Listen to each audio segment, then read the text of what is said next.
सहरसा विधानसभा जो है ना, जिसमें महिषी भी पड़ता है, सोनबरसा भी, और सहरसा इसको भी दिया हाईलाइट में पूरे बिहार की जनता ने 15 साल लालू सरकार को दिया, 20 साल नीतीश कुमार को दिए हम लोग। आखिर फिर भी अगर सरकार दोनों में से किसी की भी सरकार आएगी तो फिर वही तानाशाही रहेगी, वही भ्रष्टाचार रहेगा। अच्छा, तो आप क्या चाहते हैं, किसको वोट दिया जाए इस बार? हम सारे युवा यही चाहते हैं कि नहीं, इससे पहले विकल्प नहीं था। इससे मोदी के डर से नीतीश को जाता था, लालू को जाता था, लालू के डर से नीतीश मोदी को जाता था।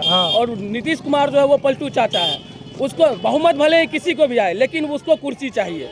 तो हम लोगों को ऐसा मुख्यमंत्री नहीं चाहिए। हम लोग को मुख्यमंत्री ऐसा चाहिए जो युवा के बारे में सोचे, पलायन रोके, रोजगार दे। ऐसा नहीं है जो बिहार में ऐसा कौन सोच रहा है, आप बताइए। ऐसा अभी वर्तमान में प्रेजेंट में प्रशांत किशोर जी सोच रहे हैं युवा के बारे में, पलायन के बारे में। पलायन रुकना चाहिए, बच्चों के भविष्य के लिए जो है अच्छी व्यवस्था होना चाहिए। आज सरकारी स्कूल में यहाँ देख लीजिए, सामने सरकारी स्कूल है, इस स्कूल में जो है 45 से 50 टीचर है, लेकिन पढ़ाई सही ढंग से नहीं हो पा रही है। अच्छा, टीचर क्या कर रहा है? टीचर कुछ नहीं, टीचर अपना वो आते हैं, अटेंडेंस बनाते हैं और चले जाते हैं। मतलब शिक्षा व्यवस्था यहाँ पे टाइट नहीं हुआ। यहाँ देखिए स्कूल अभी चालू है लेकिन बच्चे लोग रोड पे घूम रहा है। आपके कहने का मतलब है जो स्कूल में, मतलब क्या, स्कूल में सिर्फ खाना दे देने से, किताब दे देने से पढ़ाई नहीं हो जाता है। उसमें मतलब क्या कहते हैं, टीचर भी होना चाहिए उस स्तर से जो पढ़ा सके बच्चा को, जिससे बच्चा शिक्षा ले सके और आगे चल के रोजगार कर सके। जितने भी टीचर है ना, उन सब के बच्चे क्या सरकारी स्कूल में पढ़ते हैं? सारे बच्चे अपने अपने बच्चे को एक से एक प्राइवेट स्कूल में दे रखे हैं।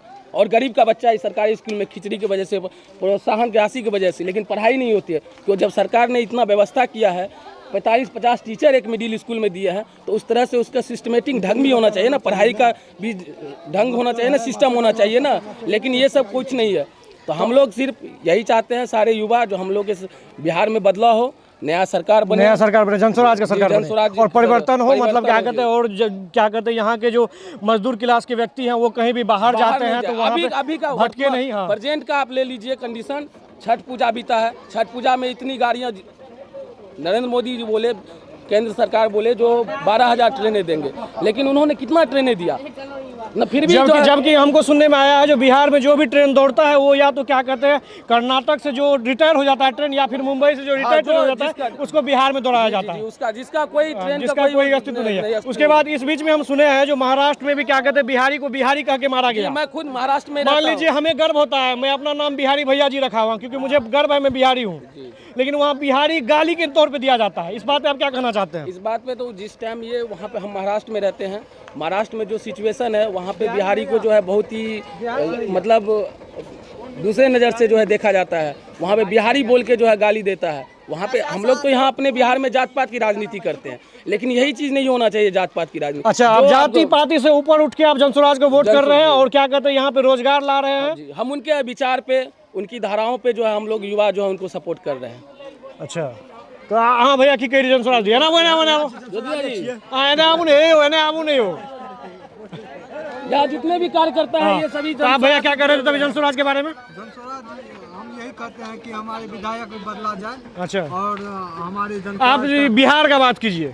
हाँ, बिहार का मुद्दा भी उठ गया, बिहार का बात कीजिए। बिहार में किसका आप सरकार चाहते हैं? बिहार में जनस्वराज का सरकार। जनस्वराज का सरकार चाहते हैं। कहाँ है जनस्वराज का आप सरकार चाहते हैं? कहे कि वो जो है अभी हम युवा को जो है रोजगार और जो है शिक्षा पे बहुत जोर, मेन उनका जो है ना ये पलायन रोकना और शिक्षा व्यवस्था को सुदृढ़ करना। अभी मान लीजिए जो भी उद्योगपति है, उद्योगपति अगर बिहार से बाहर जाता है, वो काम कर रहा है, वो अगर मर जाता है तो वहाँ से उसका लाश भी आ जाता है। लेकिन जो मजदूर कैटेगरी का आदमी है वो अगर वहाँ पे काम करा, उसका लाश भी वहीं जलाना पड़ जाता है। वो अपने धरती पे भी आके, उसके घर वाले नहीं पहुँच पाते हैं वहाँ तक, अपने बच्चे के लाश के पास या नहीं पहुँच पाते हैं ना, वहाँ से लाश जो है यहाँ घर तक आ पाती है। मतलब बिहार का इस बार एक ही पुकार है कि हमको चाहिए रोजगार, बिहार में रोजगार चाहिए, शिक्षा का रास्ता, स्कूल का वास्ता।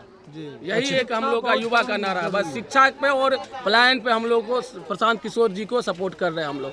अच्छा, तो यहाँ पे कुछ युवा मिले मुझे और इन लोगों का कहना है जो इस बार हम क्या कहते हैं बिहार में सरकार को हम बदल रहे हैं और बिहार में इस बार जनस्वराज आ रहा है, क्योंकि जनस्वराज शिक्षा के बारे में बोलता है, उसके बाद क्या कहते हैं नौकरी के बारे में बोलता है और बोलता है जो पलायन हम रोकेंगे।